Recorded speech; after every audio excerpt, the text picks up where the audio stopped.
WPS is built in a modular fashion, which allows for painless and easy updates, and it allows you to turn off any individual updates you don't like at any time. That's a really unique feature of this software, and it means you can accept updates without having to worry about getting back to a previous version. Let's take a look. When you start WPS, this indications notifier tells you if any new updates have been posted. Click on it to bring up the notifications window. Looks like there are 4 updates for me to install. If I click on that, I get some more information. Looks like it's a high priority, and I just click here to do it. It tells me exactly what's about to change.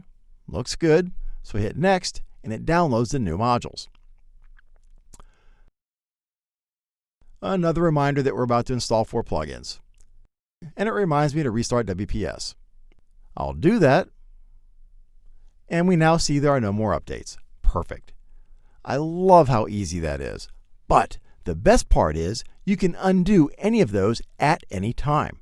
Just go to Tools where you can see different kinds of things, but we want to see the plugins. Looks like I have 79 plugins installed, and I can see which ones are active. And I can even search to see which ones are specific to my device. The currently highlighted one has a link that tells me everything I need to know about that plugin. Now, unfortunately, I don't read Portuguese, but I can copy the text, bring up the Chrome web browser, and type translate, open quote, paste my text, end quote, and just like that, I get an English translation that tells me what I need to know. Armed with that information, I can simply select the plugins I want to turn off and click on uninstall. Now, I don't want to uninstall these, so I'm not going to hit the button, but you get the idea. You can also simply deactivate or activate a plugin. So with WPS, you have complete control over the update process and never have to worry about an update interfering with something you're working on.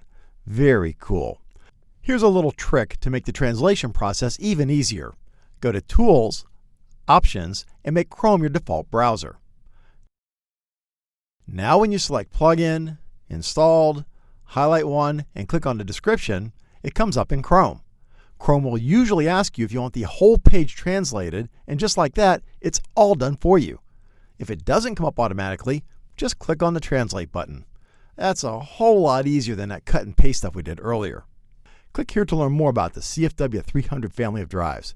Click here to learn about Automation Direct's free award-winning support options, and click here to subscribe to our YouTube channel so you'll be notified when we publish new videos.